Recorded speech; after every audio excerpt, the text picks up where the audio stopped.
Dear student, good morning. हम लोग जो एंग्लो मराठा वार के बारे में बात कर रहे थे, जिसमें मैंने आपको द फर्स्ट मराठा वार के बारे में मैं बता चुका था। आज हम लोग उसमें बात करेंगे the second Maratha war. Second Maratha war का जो टाइमिंग है, आप टाइमिंग बहुत इंपॉर्टेंट है, आपको टाइमिंग याद होना चाहिए। द सेकेंड मराठा वार कब? 1803। आप जानते हैं कि द फर्स्ट मराठा वार कब से कब तक चला था? 1775 से लेकर के आपका 82 तक चला था। लगभग 7 वर्ष तक चला था फर्स्ट मराठा वार। लेकिन जो सेकेंड मराठा वार है वह ज़्यादा लंबे समय तक नहीं हुआ है, 1803 के में हुआ है।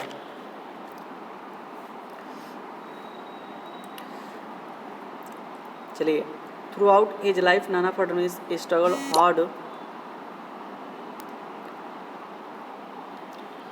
Throughout his life, Nana Fadnavis struggled hard to maintain the glory and unity of the Maratha Empire। देखिए, जो नाना फडणवीस थे, नाना फडणवीस वह पेशवा बन गए थे मराठों का, तो उन्होंने बहुत ही हार्ड वर्क किया, बहुत मतलब अब मराठा पावर को बचाने के लिए या मराठा पावर को बचाने के लिए उन्होंने अंग्रेज़ों से बहुत ही ज़्यादा कठोर परिश्रम किया कि हमारा मराठा क्या हो, सेफ रहे।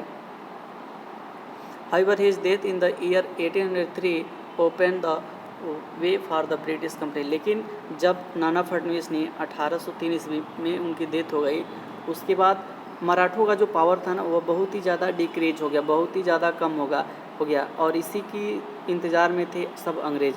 इसलिए कहा जाता है कि नाना फडणवीस के मरने के बाद अंग्रेज़ों के लिए मतलब अंग्रेज़ों के जो विजय के मार्ग जो थे ना, विजय के लिए जो दरवाज़ा होता है मराठों के हार के लिए, वह क्या हो गया, खुल गया। अर्थात अंग्रेज अपना पूरा पावर लगाकर मराठों पे क्या करना शुरू कर दिए हैं, युद्ध करना शुरू कर दिए हैं। The Peshwa Bajirao was a weak ruler. देखिए, नाना फडणवीस के बाद पेशवा बाजीराव बना, मराठों का जो पेशवा बना वो कौन बना? बाजीराव बना था, जो एक बहुत ही वीक रूलर था, बहुत ही कमज़ोर शासक था। His power was threatened by 2 Maratha chiefs, Daulatrao Scindias and Jaswant Rao Holkar. देखिए, उसकी जो पावर थी ना, वह थ्रेटेंड मतलब कम की जा रही थी, मतलब बहुत ही मतलब डिक्रीज किया जा रहा था उसके power.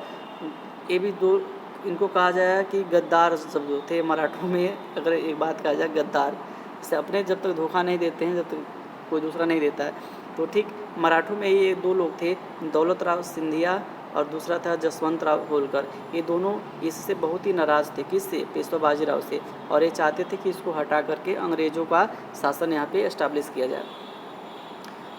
Jaswant Rao Holkar marched against Poona and rich basin. देखिए, जसवंत राव होलकर मार्च अगेंस्ट पूना, मतलब पूना के विरोध में वो उसने कहाँ गया? बेसिन जा गया। बेसिन एक प्लेस का नाम है। He signed the treaty of basin in the 1802 with the government of Bombay. और जो गवर्नमेंट की बॉम्बे थी, अंग्रेज़ों का गवर्नमेंट में बॉम्बे में किसकी गवर्नमेंट थी? अंग्रेज़ों का। उसने एक बेसिन की साइन कर लिया 1802 में। आपसे क्वेश्चन पूछा जाता है कि बेसिन की संधि कब हुई थी? तो 1802। किसके बीच में हुआ था? तो जसवंत राव होलकर और गवर्नमेंट ऑफ बॉम्बे के बीच में। He also accept the protection and lordship of the English. और उसने ये भी एक्सेप्ट कर लिया कि हमारे जो देवता हैं वो कौन है? अंग्रेज़ हैं। अर्थात अंग्रेज़ों को अपना देवता के रूप में उसने एक्सेप्ट किया।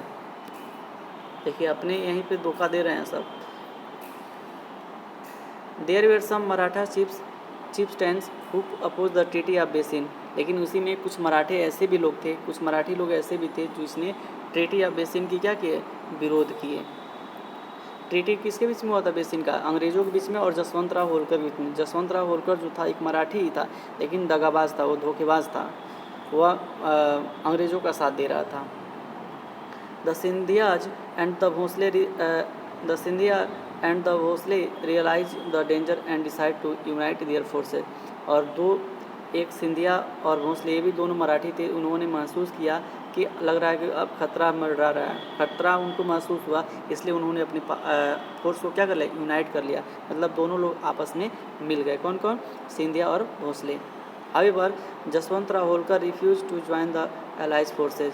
जबकि जो जसवंत राव था ये भी मराठी था, लेकिन इसने क्या किया, ज्वाइन करने से इनकार कर दिया, अर्थात इसने सिंधियाज और भोंसले का साथ नहीं दिया। कौन? जसवंत राव होलकर।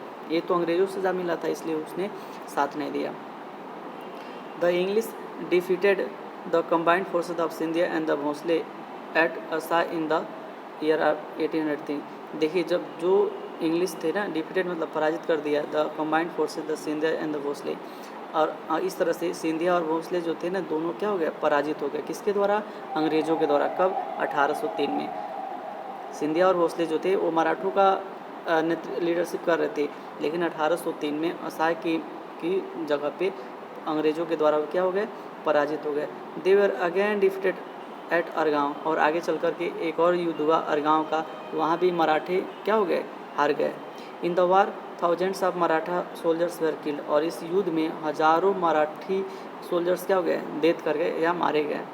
अब मतलब पूरी तरह से मराठों का पावर क्या हो गया, समाप्त होने के कगार पे है।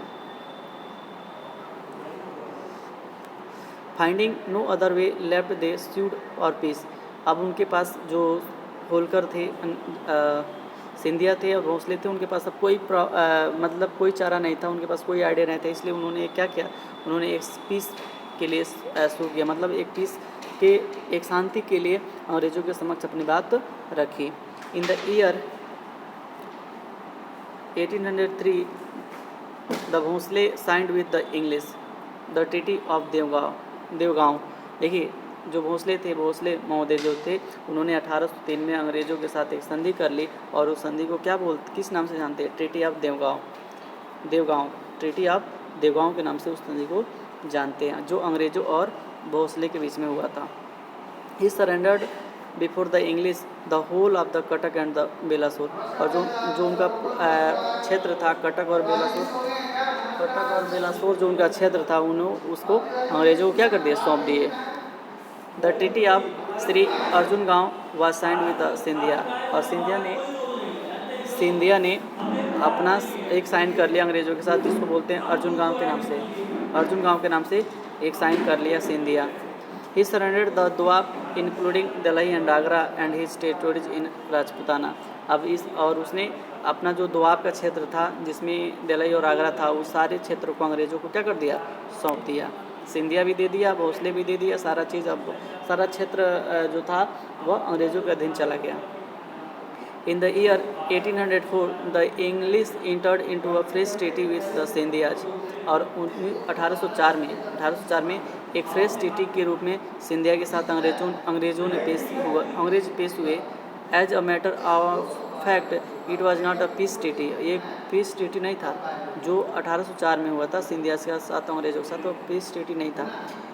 It was subsidiary alliance treaty and English protective force was also stand near it's frontier, यह जो था एक सब्सिडरी था, मतलब एक सहायक संधि था, जिसके माध्यम से था कि अंग्रेजों का पूरी तरह से सुरक्षा मराठा लोग क्या करेंगे, मिल करके करेंगे, अर्थात मराठी लोग अंग्रेजों का साथ देंगे और अंग्रेज़ जो होंगे वो मराठों का साथ देंगे, एक मतलब इस अलायंस में स्वीकार किया गया। इस तरह से करके सेकेंड मराठा वार आपका समाप्त हुआ है।